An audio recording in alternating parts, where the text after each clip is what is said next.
Voilà, je vous remercie pour cette invitation. Je sais ce qu'est l'asile depuis très longtemps, mais permettez-moi peut-être en 2 phrases de me présenter pour ceux qui me connaîtraient mal. J'ai vraiment plusieurs activités. Mon activité principale étant celle d'entrepreneur.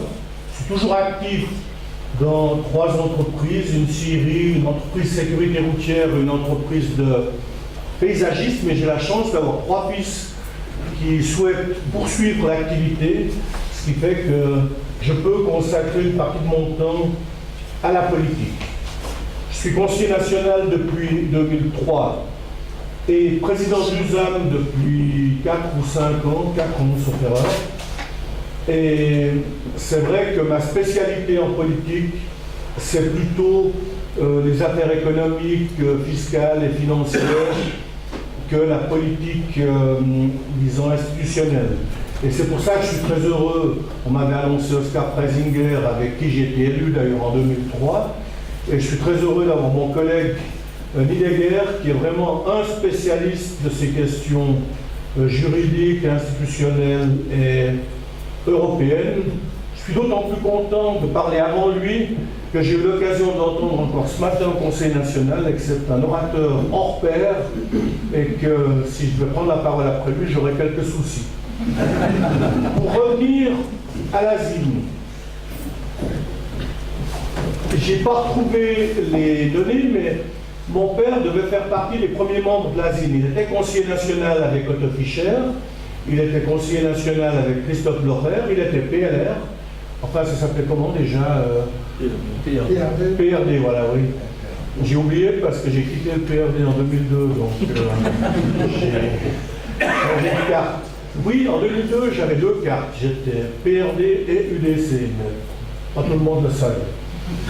Et j'ai eu la chance d'être élu en novembre 2003. Je dois vous faire une petite confession, peut-être que vous allez arrêter de m'écouter. C'est que lors de la votation sur les en 92, j'étais jeune, inexpérimenté, et j'avais plutôt tendance à voter oui.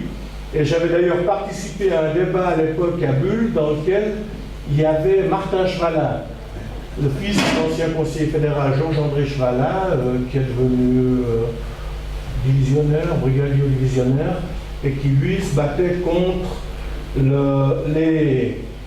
Mais lui, il a mal tourné, moi j'ai bien tourné, lui il est devenu PBD entre deux, ou je ne sais plus ce qu'il a eu pour se venger du fait qu'il n'a pas été commandant de corps, ou qu'il n'a pas eu peut-être les promotions qu'il estimait justifiées. Voilà. Pour en revenir, maintenant, je vous ai tout avoué sur mes fautes passées, vous m'avez pardonné.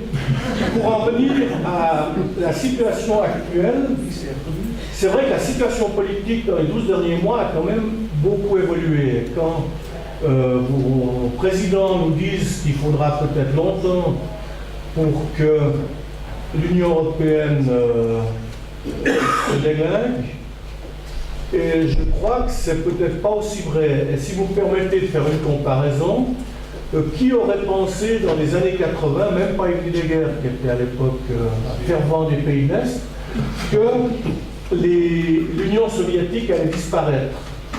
Je crois que ça s'est passé beaucoup, beaucoup plus vite qu'on pensait.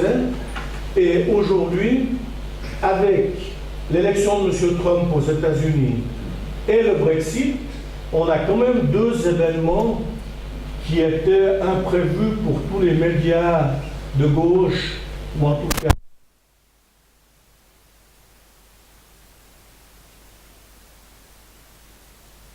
pays. Petite parenthèse, je pense que personne n'a pleuré quand l'hebdo a été fermé. Et je disais l'autre jour à un journaliste que si le matin de la semaine disparaît, je pense que ça serait une bonne chose. Le matin dimanche, c'est encore un journal, il n'y a rien d'autre, on est obligé de lire. Mais enfin, je crois que là, on a une situation qui est en train d'évoluer très rapidement. On a aussi d'autres éléments qui sont passés ou qui vont se passer ces prochains temps, Sur les élections en Hollande, on n'a pas entendu grand-chose. Bon, on a entendu que le parti de monsieur, comment s'appelle-t-il? Non, l'autre qui est le copain Fraisinger. Wilders. Oui, Wilders. N'avait pas gagné, mais il a quand même gagné des sièges. Il n'en a pas gagné autant qu'il l'espérait ou que nous ne l'espérions. Mais enfin, le Parti socialiste est parti en débandade. Il a perdu la moitié de ses sièges. Ce qui va se passer en France, personne ne le sait, mais probablement qu'au deuxième tour, il pourrait bien y avoir Marine Le Pen et M. Macron, mais c'est clair que, d'après les expériences qu'on a vécues dans les dernières élections, ce sera difficile à Mme Le Pen d'être élue présidente. Quant à l'Allemagne, c'est au mois de septembre ou octobre. Vous voyez que M. Schulz a déclaré ses intentions. Moi, je pense que c'est plutôt une bonne chose parce que ça obligera Mme Merkel à avoir une fois des positions claires et à arrêter de jongler dans toutes les directions. Quelqu'un a abordé les problèmes qu'il y avait eu avec l'immigration en Allemagne, et j'étais encore, avant de venir ici, je suis en train de monter une nouvelle installation, et j'ai fait un petit apéritif avec les monteurs allemands qui étaient là. Il y en avait un qui fêtait ses 60 ans aujourd'hui, et ils se rendent aussi bien compte qu'en Allemagne, les choses ne sont pas aussi réjouissantes qu'on le pense. Bien que l'Allemagne soit encore le seul pays de l'Union européenne qui tienne la route et qui a encore les moyens de financer sa recherche, de financer ses industries, de financer ses infrastructures. Et avec la sortie des Anglais, on verra qui va payer les frais. C'est en tout cas pas les Grecs, c'est pas les Portugais, c'est pas les Espagnols, et c'est probablement pas les Français non plus. Qu'est-ce qui va se passer avec les pays de l'Est? Moi, j'ai toujours été attiré par les pays de l'Est, donc à part la Bulgarie, je les ai tous visités, autant au bon vieux temps du communisme, comme j'ai l'habitude de dire, ou plus tard. Et je crois que dans ces pays-là, le jour où l'Union européenne arrêtera de leur distribuer de l'argent, il y aura des problèmes. On le voit déjà avec la Hongrie. Et probablement que les pays baltes et que les pays comme la Pologne avaient un intérêt, en tout cas les pays baltes, à collaborer avec l'Union européenne plutôt pour des problèmes de sécurité que vraiment pour être membre de l'Union européenne. Si vous voyez un peu la carte, les trois pays baltes qui sont situés entre la Russie et la Prusse orientale, où il y a les avions russes, les bateaux russes qui passent sur leur terrain ou bien à la frontière de leur terrain tous les jours. Ces gens-là sont plutôt intéressés par l'OTAN que par l'Union européenne. La spécialité de l'asile, ça n'est pas ma spécialité à moi, mais c'est un sujet que j'estime important et que je suis avec attention, c'est le problème de politique migratoire. C'est clair, la Suisse, 8 300 000 habitants, l'Europe, 500 millions d'habitants, peut-être un peu moins avec la Grande-Bretagne qui va sortir. On ne peut pas avoir une libre circulation intégrale. C'était assez intéressant d'entendre encore cette semaine notre collègue conseiller national Genequin PLR, qui a tout à coup remis en cause la libre circulation, et Filippo Leutenegger, le conseiller municipal de Zurich, ancien conseiller national PLR, qui a parlé exactement dans la même direction. Donc je crois que les gens intelligents qui réfléchissent et qui connaissent vraiment la situation se rendent compte qu'on ne peut pas continuer comme ça. On peut d'autant moins continuer comme ça, et là c'est mon expérience d'industriel qui m'incite à donner cette explication, c'est que même en Suisse, un pays qui a les salaires les plus élevés de l'Europe ou peut-être du monde, on aura de plus en plus de mal à donner du travail à une main-d'œuvre non qualifiée. Et peut-être qu'en Suisse allemande, à Zurich, il y a beaucoup de médecins allemands, mais en Suisse romande, chez nous, le gros des contingents, c'est quand même des gens qui viennent du Portugal, peut-être que quelqu'un le sait, mais à Bulle, on a je crois un tiers de la population qui vient du Portugal. C'est des gens bien, c'est des gens qui travaillent, mais c'est des gens qui ne sont pas très qualifiés. Et dès que vous devez moderniser vos entreprises et les mécaniser, c'est probablement les premiers qui font les frais. Alors, encore pour revenir à ces Allemands qui sont chez moi, quand on explique aux Européens qu'en Suisse on a 25% d'étrangers, on en naturalise à tour de bras, ils sont toujours surpris parce qu'en Allemagne il y en a moins de 10%, en France aussi, et donc on est vraiment dans une situation qui est exceptionnelle, à part Luxembourg. Bon, mais Luxembourg c'est un petit pays, c'est à peu près grand comme le canton de Vaud, donc eux ne sont pas dans la même situation. J'ai rencontré cette semaine par hasard le nouveau chef des douanes. Hier à midi, il discutait avec notre collègue Schwinn, probablement pour des problèmes d'importation de sangliers dans le Jura ou des choses comme ça, mais je suis aussi chasseur. Et on a parlé justement des problèmes. Personne ne nous dit actuellement la vérité, mais on a de nouveau aujourd'hui une arrivée d'étrangers au Tessin qui est énorme. Alors ce n'est pas tous des demandeurs d'asile. Une partie, c'est des gens qui souhaitent traverser la Suisse pour se rendre en Allemagne ou ailleurs. Mais dans la mesure où l'Allemagne et ces autres pays vont aussi prendre des mesures, à la fin, peut-être bien qu'ils pourraient bien rester chez nous. On a vu aussi aujourd'hui dans les journaux, et je ne sais pas ce que le Conseil fédéral a discuté, ils ont eu une séance qui aurait pu être supprimée, semble-t-il, mais qui a quand même eu lieu parce que, d'après ce que j'ai entendu ou lu, mais Émile Laguerre n'en sait pas plus que moi, d'après ce qu'il m'a dit avant, il voulait aborder les problèmes des relations avec l'Union européenne. Et là, avec M. Burkhalter, on peut s'attendre à tout et surtout au pire, parce que je le dis ouvertement, je le connais bien, j'ai siégé 4 ans au Conseil national avec lui, il était inexistant. Et depuis qu'il est conseiller fédéral, à part dans ses voyages à l'étranger, je crois qu'il n'existe pas beaucoup non plus. Et aujourd'hui, on doit traiter avec l'Union européenne en partenaire. Moi, comme chef d'entreprise, lorsque je suis mal pris dans un domaine, avec un client ou un concurrent, je vais discuter avec lui, mais je ne vais pas me limiter à aborder le sujet pour lequel j'ai des difficultés. Je vais essayer de négocier avec lui sur d'autres choses. Et on avait, lundi, il y a 4 semaines, des gens de l'Union européenne qui étaient là de la Commission des Transports. Et on m'a invité comme président de l'USAM à les rencontrer avec des gens de la Commission des Transports. Il y avait Philippe Lombardi et puis la conseillère nationale de Turgovie socialiste, dont j'oublie toujours le nom. Et on a discuté avec ces gens, et bien sûr que c'est les commissaires européens au transport. Ces gens-là ont des directives de Bruxelles, ils ne peuvent pas aborder les sujets comme ils le souhaiteraient, mais moi j'ai défendu la théorie qui consiste à dire, mais mettons-nous au moins d'accord sur les sujets où on n'a pas trop de difficultés et sur les sujets qui intéressent tout le monde.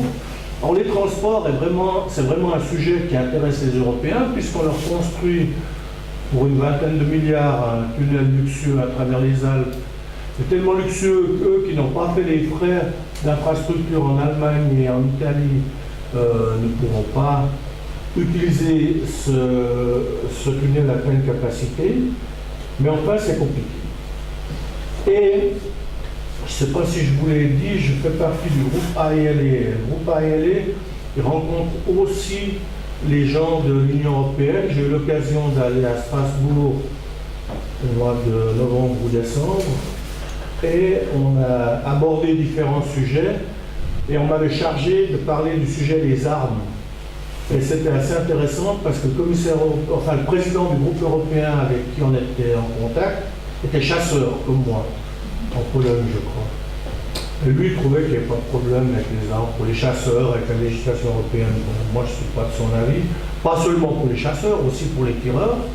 Et aujourd'hui, on est en train de vouloir nous retirer toutes nos armes, alors que Les armes que vous avez, vous, mesdames et messieurs, peut-être surtout les messieurs, mais il y a quand même des dames qui tirent très bien, paraît-il, elles ne sont pas dangereuses. Les armes dangereuses, c'est celles qui sont aux mains criminelles ou terroristes.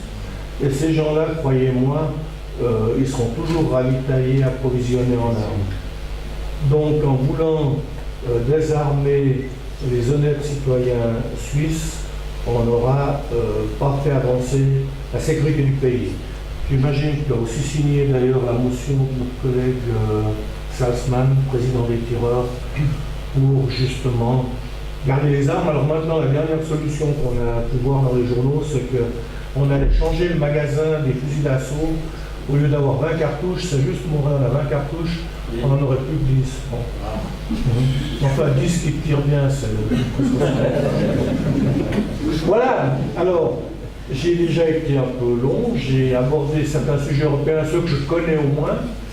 J'aurais pu aborder d'autres sujets qui vous intéressent, notamment un qui est d'actualité. Je crois qu'on l'a dit avant, il n'y a pas assez de jeunes peut-être dans cette assemblée. C'est celui de l'AVS, c'est du deuxième pilier. On a pris des décisions, bonnes ou pas bonnes. Personnellement, je pense que c'est un compromis avec lequel je ne suis pas très loin d'être d'accord, même comme président de l'USAM. Et on aura l'occasion d'en reparler. On aurait pu parler du financement du transport, j'ai parlé du motard. On aurait pu parler de l'énergie, qui est un sujet d'actualité qui m'intéresse. On aurait pu parler de la place financière et de la réforme de l'imposition des entreprises, mais c'est des sujets qui ne sont pas forcément les plus intéressants pour l'Asie. Alors, le monde change. La Suisse doit évoluer dans toutes ses relations commerciales, dans les transports, dans l'énergie, mais il y a une chose que nous devons absolument garder et que vous défendez très bien, puisque c'est le but de l'ASIN, c'est l'indépendance et la neutralité du pays. Voilà, je vous remercie de votre attention. Et après, si le président désire nous donner la parole, mais peut-être après l'exposé d'Igny Daguerre, je serai volontiers à disposition pour répondre à vos questions.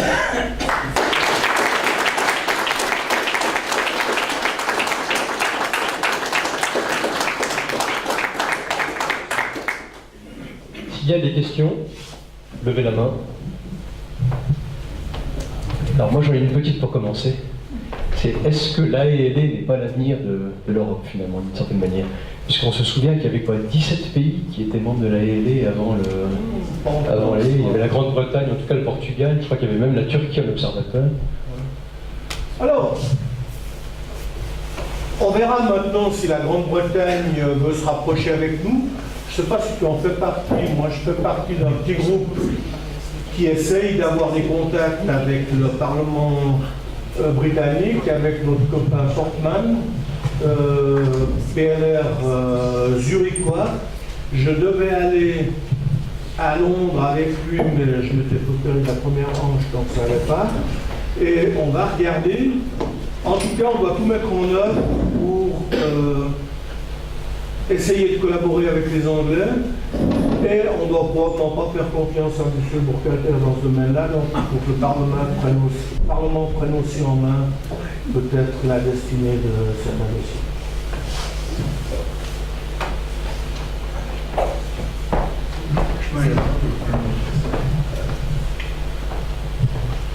Bonsoir messieurs, mesdames, messieurs, mon nom est Jean-Pierre Grain. Comme on le connaît à Berlin. Tout à l'heure, j'ai entendu parler des pays de l'Est, de l'Union soviétique, ex-Union soviétique. Ça intéresse de souligner. J'ai aussi entendu que M. Poutine cherche à recréer l'ex-URSS pour faire un pendant à l'Union européenne.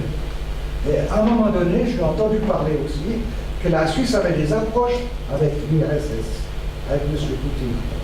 Alors, je me demande si on aurait intérêt peut-être à travailler avec eux aussi.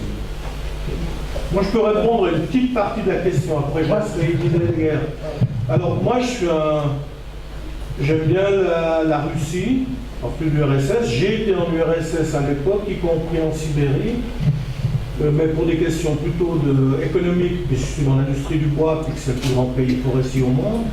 Et c'est vrai que l'Union soviétique a quand même été démantelée fortement, et on a parlé des pays baltes, mais je suis allé au Kyrgyzstan, au Kazakhstan, enfin dans différentes républiques.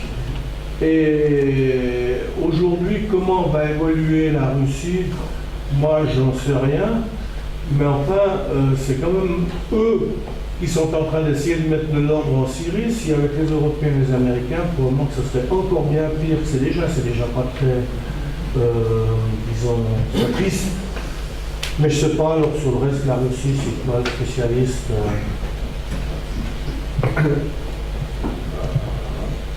De t'en parler Ça va dans l'histoire.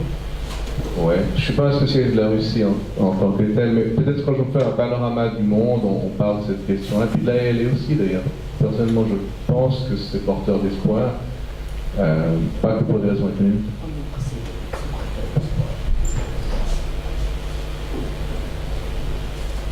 Est-ce qu'il y a d'autres questions?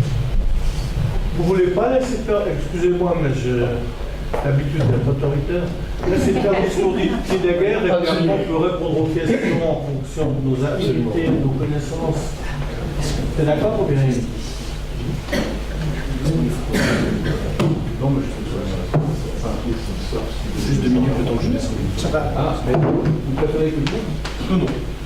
Ça va aussi. On a, bon, c'est bon. C'est sûr, mais je le descends.